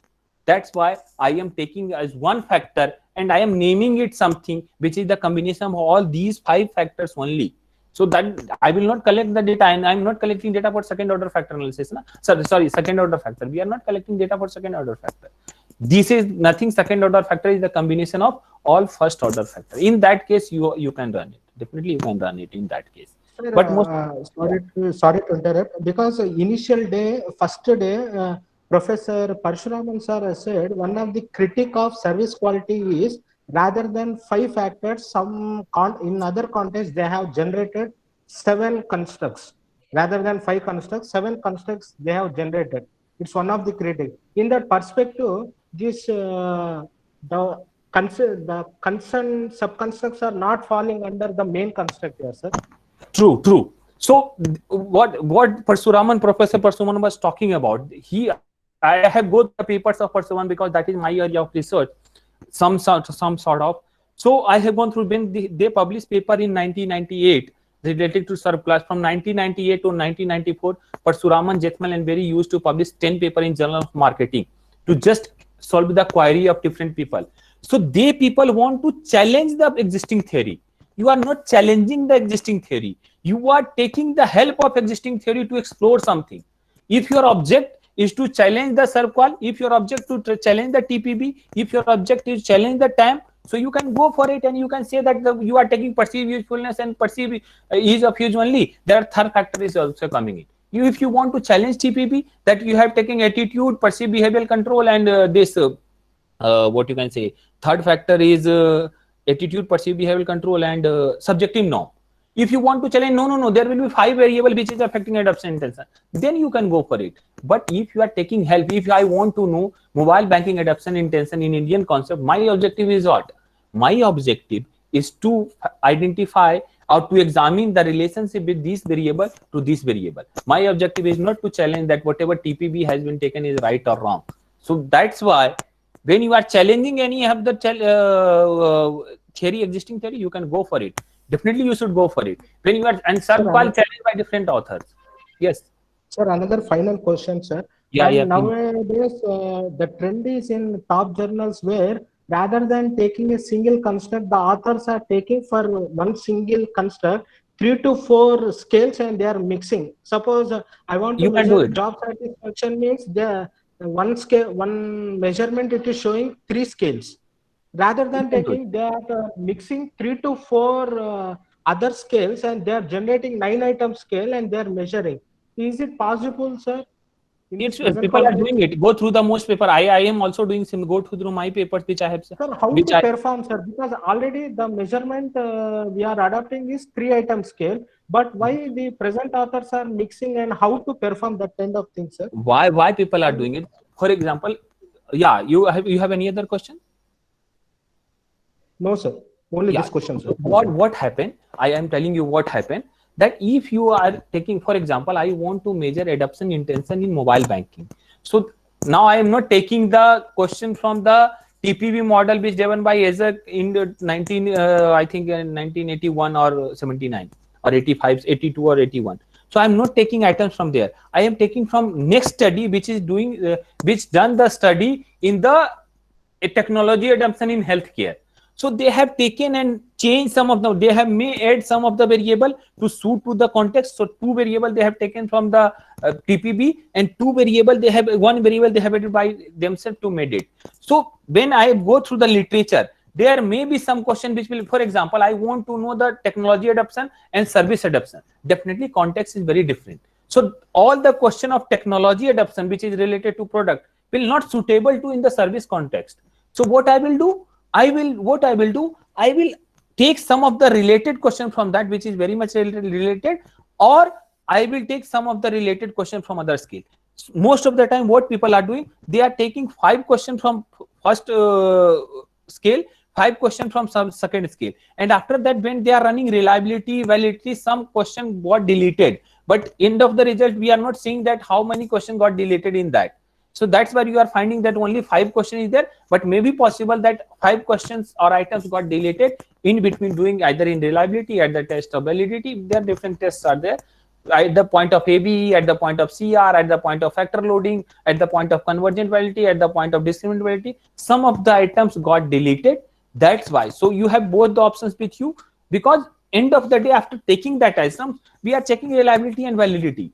So that why I am checking with the certain analysis. So not to worry, people are taking it and you can take it to make it suitable to your context. You can add one of two your questions also to make it suitable, because you are thinking that whatever questions I am asked taking from literature, it's not very much suitable. So you can take those questions too. Thank you, sir. Any other question you can, now I will take the question in next class, in next session, what I will discuss. I will discuss, there are I think 27 questions. I have to take those questions. We have 15 minutes with me. So what tomorrow, what I will do, tomorrow in session, I will take the paper. So I will take one survey based paper. I will take one mixed study paper, skill development paper. I will take one experimental paper, and I will let you know how you can write method, how you can write the, use the tool, and how you can write the analysis result. Whatever your reporting of the result is very much important, because end of the then doing analytics, you will get, when I am running the regression, I am getting some time correlation, I am getting ANOVA table, I am getting different type of analysis.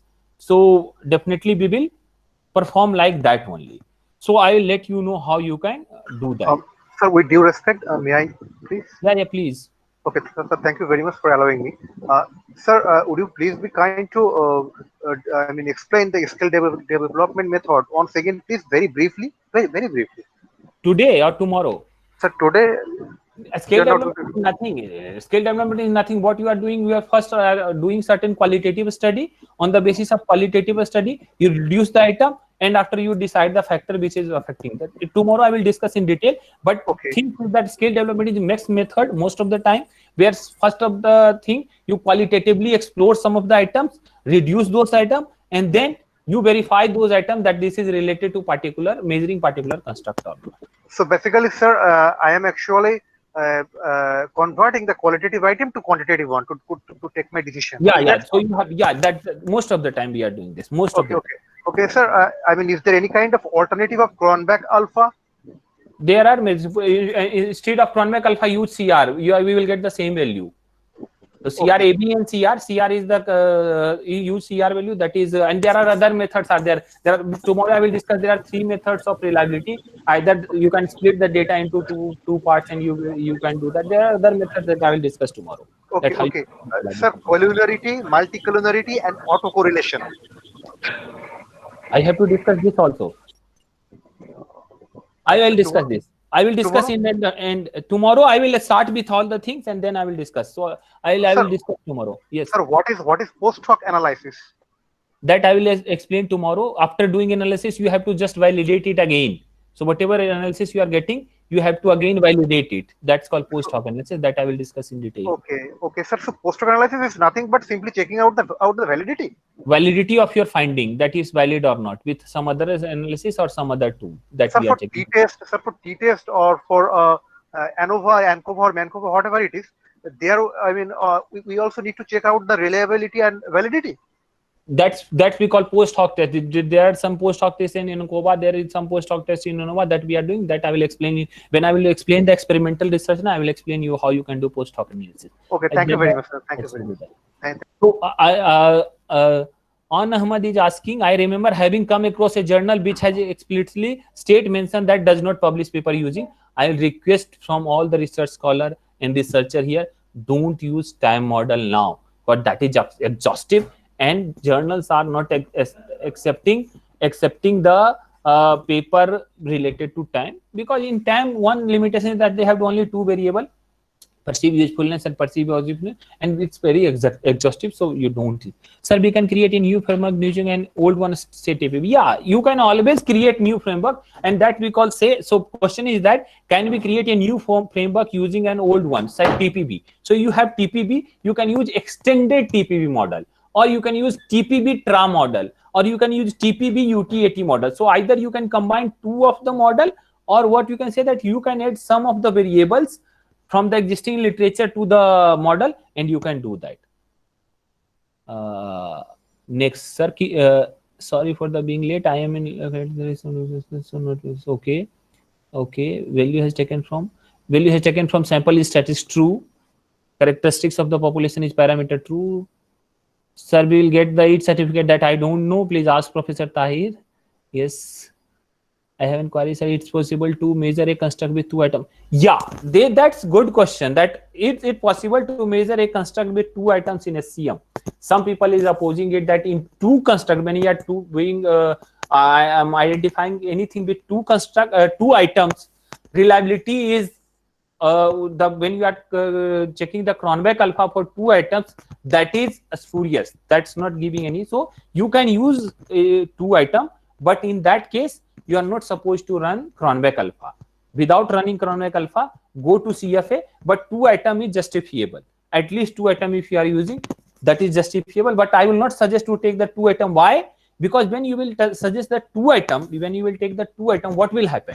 You have taken two item. If one item will got deleted, you will have only one item, and that latent variable will become observed variable, or observed variable will become observed variable. So that's why people are suggesting that at least take three items for any of the questions rather than two. That is the only risk. But definitely now research are coming in where people are using two items to measure the construct.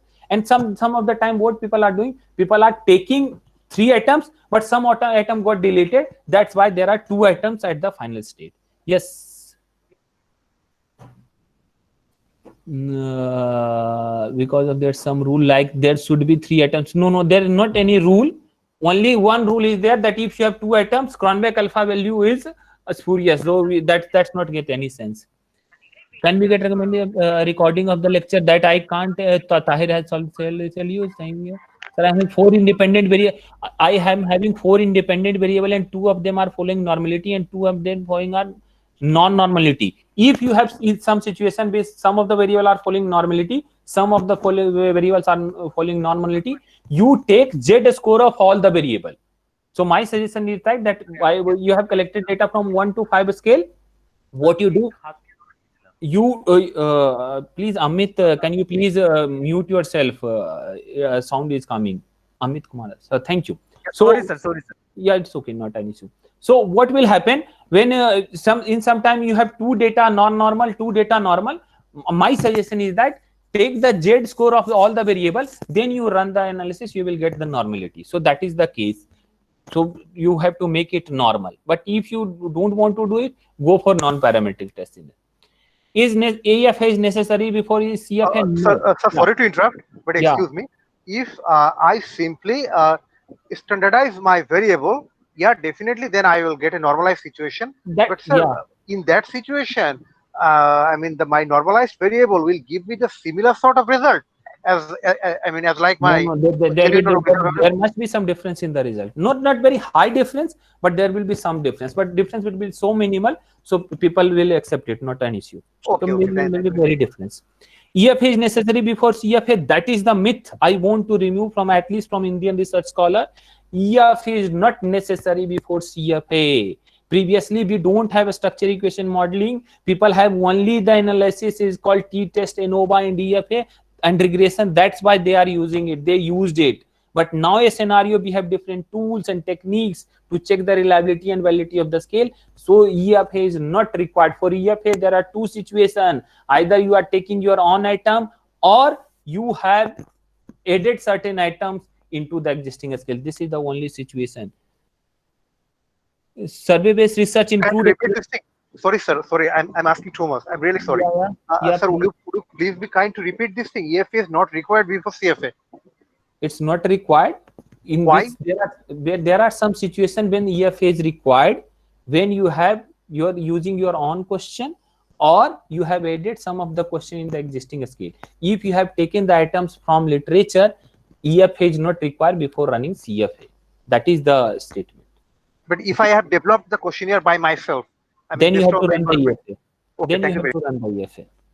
So survey-based research include experimental research designed to, due to this presence of certain exogenous variable that may have an impact on dependent variable, is intend to be measured in the survey-based research. So can you, Mir, can you explain the question? I am not getting your question, what you want to ask. Can you please ask the question here? Hello? Yeah, please. So basically, I wanted to ask, say, for example, I'm doing the survey-based research. Yeah. Say, for example, my dependent variable is employee productivity. Yeah. Now, we see that employee productivity is influenced by so many other factors, exogenous variables. So can I include experimental research design in this survey-based research? Always you can do it. So you know that there are some output variable which is affected by different variable or which is not affected by different variable. But if I am checking 5 independent variable, other variable may affect this relationship. So for example, I want to know the impact of salary on employee productivity, or I want to know what are the different factors affecting employee productivity. I am coming with 4 factors: salary, work culture, work environment, and company image. But maybe possible the work-life balance may affect this relationship. So one study, you can't take all the variables. So this variable may affect this relationship. So if you have strong feeling that because of other variable, another variable may work as exogenous variable, so endogeneity will come. So in that case, what I will do? I will take salary as one variable and I will give 2 scenarios. Employee 1, you salary this and output this. Employee group 2, salary this and output this, and then I will compare that it a particular salary 1, what is the output, salary 2, what is the output. Brand image, I will take one sample from good brand image company and I will collect that and I will give, either I can develop the scenario that you are working for the good company like Amazon or Flipkart, which is having good brand image. What is your productivity, and which productivity related I can ask certain question. And accordingly, for the low brand image, I will ask certain question. And accordingly, you will. In that scenario, people will think of these 2 factors only. So other factor, whatever factor may affect, that will get neglected. So definitely survey-based, and that's why nowadays my suggestion is that survey-based will be absolute in another 2 or 3 years. So good journal will not accept the survey-based paper, because in survey-based there are endogeneity is coming in, and most of the time we are getting good result. So that's not getting good result. That's why now they want to looking for experimental study. So you can go for experimental study in that sense. Thank you so much, sir. Pool items from different scale, whether we have to conduct EFA. If you have pool item from different scale, so again you have pool item for different scale, but group is remain same. Now I am taking 3 questions for perceived behavior from a study 1. I have taken 3 questions from perceived behavioral model 2. So the variables are remain same. Whatever variable that is there, that is remain same.